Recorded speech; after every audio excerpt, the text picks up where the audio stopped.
Hello. അപ്പം ഇതാണ് കേട്ടോ പാവയ്ക്കയുടെ, അതായത് കൈപ്പയ്ക്കയുടെ പെൺപൂവ്. ഈ പെൺപൂവ് മനസ്സിലാവാനായിട്ട് എളുപ്പം, ഈ പെൺപൂവിൻ്റെ ആ ഒരു പൂവിൻ്റെ താഴെയിട്ട് കൈപ്പക്കായയുടെ ഒരു ചെറിയൊരു ഭാഗം ഉണ്ടായിരിക്കും കേട്ടോ. കൈപ്പക്കായുടെ അതേ രൂപം ഉണ്ടായിരിക്കും.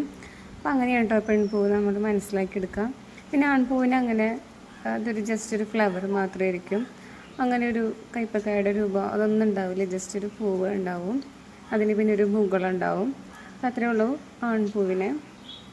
ഇനി നമുക്ക് പോളിനേഷൻ കറക്റ്റല്ല എന്ന് തോന്നുകയാണെങ്കിൽ, അതായത് കൈപ്പക്കായൊക്കെ പെട്ടെന്ന് വളർച്ചെത്തുന്നതിന് മുന്നേ ഒക്കെ കൊഴിഞ്ഞ് പോവാം, അല്ലെങ്കിൽ വളരെ ഇങ്ങനെ ചെറുതായിട്ടിരിക്കുക, അങ്ങനെയൊക്കെ ഉണ്ടെന്നുണ്ടെങ്കിൽ പോളിനേഷൻ കുറവായിരിക്കും കേട്ടോ. അപ്പോൾ പോളിനേഷൻ കുറവാണെന്നുണ്ടെങ്കിൽ നമുക്കിതുപോലെ ഈ ആൺപൂവിനെ പറിച്ച്, അപ്പോൾ അതിൻ്റെ ആ ഒരു മുകളുണ്ടല്ലോ, ആ മുകളത്തിൽ നിറയെ പൂമ്പൊടി ഉണ്ടാവും കേട്ടോ ആൺപൂവിൻ്റെ.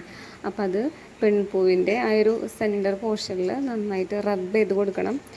എൻ്റെ കയ്യിലിപ്പോൾ ഫോൺ ഒരു കയ്യിലുണ്ട്, മറ്റൊരു കൈ കൊണ്ടാണ് ഇത് ചെയ്യുന്നതാണ് പ്രോപ്പറായിട്ട് കിട്ടാത്ത കേട്ടോ. അപ്പം നിങ്ങൾ ആ ഒരു പൂ പിടിച്ചിട്ട് നല്ല രീതിയിൽ അതിൽ നന്നായിട്ട് റബ്ബ് ചെയ്ത് കൊടുക്കുക. അപ്പോൾ ഒരു ഓറഞ്ച് കളറിൽ പൂമ്പൊടി അതിൽ പറ്റിപ്പിടിക്കും. അപ്പോൾ അത് പോളിനേഷൻ ആയി. അപ്പോൾ പോളിനേഷൻ കുറവാണെന്ന് തോന്നുകയാണെങ്കിൽ ഇതുപോലെ ചെയ്ത് നോക്കാം കേട്ടോ. ഈ പ്രാണികളൊക്കെ കുറവുള്ള സ്ഥലത്തൊക്കെ പോളിനേഷൻ കറക്റ്റായിട്ട് നടക്കില്ല. അപ്പോൾ നമുക്കുണ്ടാവുന്ന കൈപ്പക്കായൊക്കെ വളരെ ചെറുതായിട്ട് പോകും കേട്ടോ. അപ്പോൾ ശരി, താങ്ക് യു. നെക്സ്റ്റ് വീഡിയോയിൽ കാണാം കേട്ടോ. Bye bye.